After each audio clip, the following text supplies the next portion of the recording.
Have you ever tried to animate a tail, but it just ended up looking like a stiff piece of cardboard? Don't fear, because I have found the solution to end every cardboard tail in existence. This is my model I am going to animate. There is nothing complicated with this rig, it is all forward kinematics. As you can see, I have already animated Mew's body to fly through the air. I now need to animate the tail. Make sure you are in pose mode on your tail armature. The next step is crucial. Change the pivot point of the bones to be individual origins. You can find this setting in 2.8 or newer on the top middle of your screen. Mine is on the bottom of the screen because I prefer it down there. Okay, so you change the setting to individual origins, but what does this setting do? This means that each bone will be affected by the rotation you give it. See how when we have the entire tail selected and rotate it, we have this nice curving shape? In contrast, if we had the pivot point set to the default of median point, the tail will only rotate at the base bone, which is not what we want in this case. We want each bone to rotate on itself, so we are going to set it to individual origins. Time to animate. I plan on having the tail curl up when Mew's body goes down, and for the tail to curl down when Mew's body goes up, to create a nice follow-through effect. Frame 0 is when Mew's body is at its highest point, so I will go to this frame, rotate the tail down, and add a keyframe. Frame 24 is when Mew's body is at its lowest point, so I am going to go to that frame, rotate the tail up, and insert a keyframe. If your tail is keyframed on the first frame like mine, make sure to duplicate the first keyframe and move it to the end to make a complete cycle. Playing the animation should look something like this. Honestly, it looks pretty stiff. But here's where the magic comes in. Open up a new tab for the graph editor. You can do this by pulling down on the rounded corner of the window. Then change the editor type to graph editor. Once in the graph editor, make sure you have all your tail bones selected and no other bones. In the graph editor, hit the A key to select all the keyframes. The handle should be orange. Then go to Channel, Extrapolation Mode, Make Cyclic F Modifier. This will cause the tail animation to continuously loop. If you move your position in the timeline, you should see the tail continue to repeat the curving action even though there are no keyframes there. To create the smooth follow-through motion, we need to offset the keyframes. There is no magic formula to this, it really depends on how many bones you have and the look you are going for. I suggest saving it here, so if you make a mistake, you can simply revert the file. How do we decide which offset number to choose?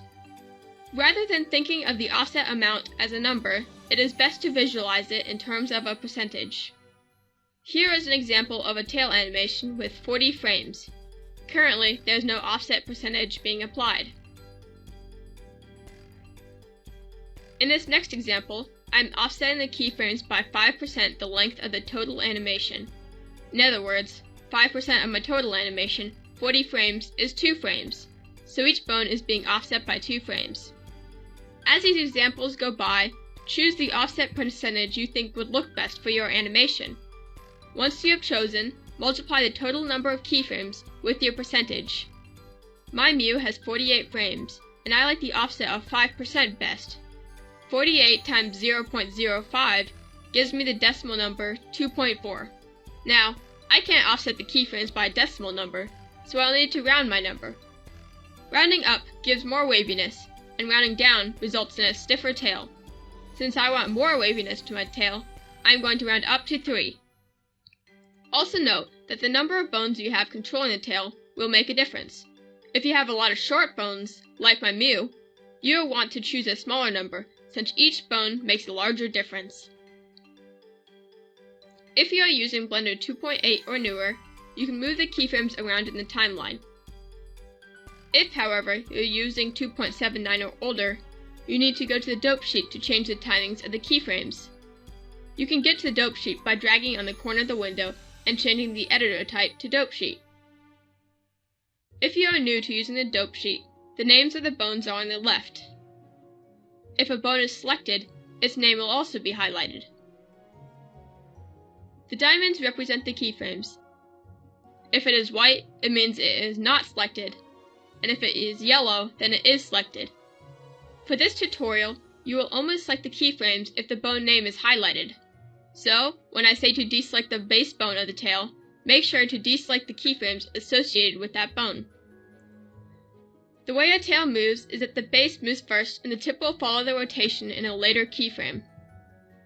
We will do this by selecting everything but the base of the tail and moving all the keyframes 3, or whatever number you picked, increments to the right, so they will happen later in the timeline. Next, we will also deselect the bone next to the base of the tail and move all the keyframes X units to the right. We will keep doing this until all the bones are finished.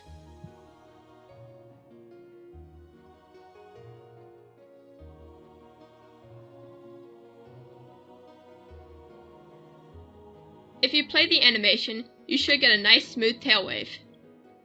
If you don't like it and you made sure to save earlier, you can simply hit the revert button at the top to undo the offsets to a better value. I personally like how my Mew turned out, so I am going to continue. Once you are happy with the animation, we need to bake in the Cyclic modifier. To do that, select all the tail bones but no other bones. Hit the Pose, Animation, Bake Action. Set the start and end frames to be the start and end frames of your animation.